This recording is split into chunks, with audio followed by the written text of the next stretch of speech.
আসসালামু আলাইকুম সুপ্রিয় এসএসসি 2026 ব্যাচের শিক্ষার্থীরা, সরকার নতুনভাবে তোমাদের জন্য সংক্ষিপ্ত সিলেবাস প্রণয়ন করেছে।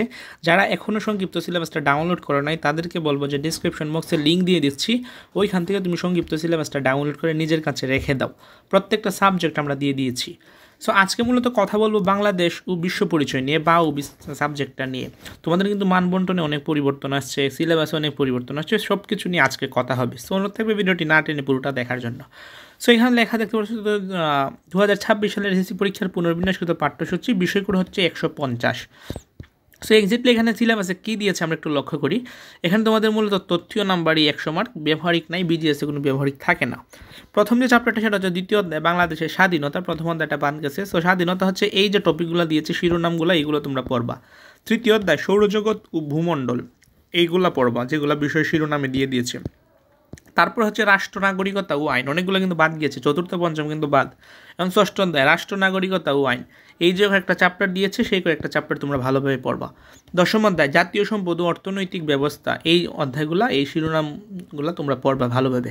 আমি বলবো যে প্রত্যেকটা সাবজেক্টই পড়ে নিও, মানে পুরো অধ্যায়টাই পড়ে নিও। তারপরে যেগুলো শিরোনামে দিয়েছে সেগুলো একটু বেশি গুরুত্ব দিয়ে পড়বা আর কি। সম্পূর্ণ অধ্যায়টা পড়াই সবচেয়ে ভালো আর কি।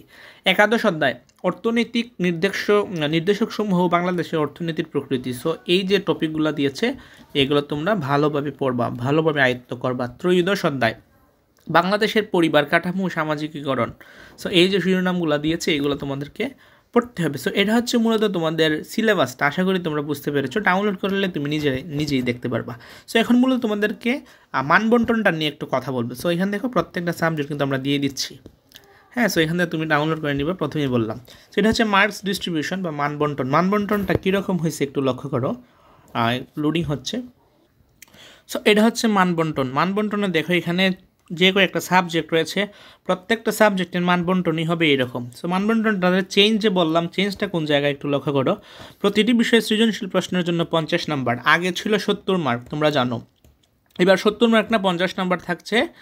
আর বহু নির্বাচনে আগের মতোই 30 মার্কের থাকছে। সো 50 মার্ক আর 30 মার্ক হলো কত, 80 মার্ক। বাকি যে 20 মার্ক সৃজনশীল থেকে বাদ দিল, ওই 20 মার্কটা কোথায় গেল? ওই 20 মার্কটা গেল হচ্ছে তোমার সংক্ষিপ্ত প্রশ্ন উত্তরে। সো সংক্ষিপ্ত প্রশ্ন উত্তরে এখানে 20 মার্ক থাকছে।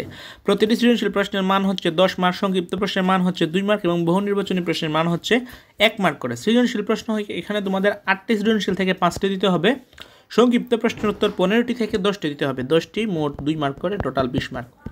আর সৃজনশীলতা 10 মার্ক করে 50 আগের মতোই। আর বহু নির্বাচন তো 1 মার্ক করে, 30টা 30 মার্ক।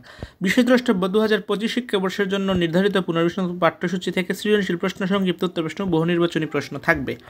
অর্থাৎ 2025 সালের যে শিক্ষাবর্ষ, এই শিক্ষাবর্ষের নির্ধারিত পুনর্বিন্যাসকৃত পাঠ্যসূচি থেকে সৃজনশীল প্রশ্ন, সংক্ষিপ্ত উত্তর প্রশ্ন, বহু নির্বাচনী প্রশ্ন থাকবে। আচ্ছা, আমি বিগত সাল বুঝিয়েছি আর কি।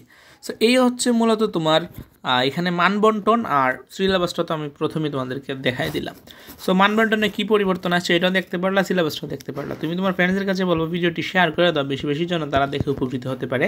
আজকের মতো আর আমাদের চ্যানেল যদি নতুন হয়ে থাকো বলবো চ্যানেলটি সাবস্ক্রাইব করে রাখো, পরবর্তী সমস্ত education related update, information, suggestion যা যা তোমার প্রয়োজন সমস্ত কিছু পেতে। ভিডিওটি ভালো লাগলে লাইক করবা, কমেন্টে তোমার মন্তব্য জানাবা।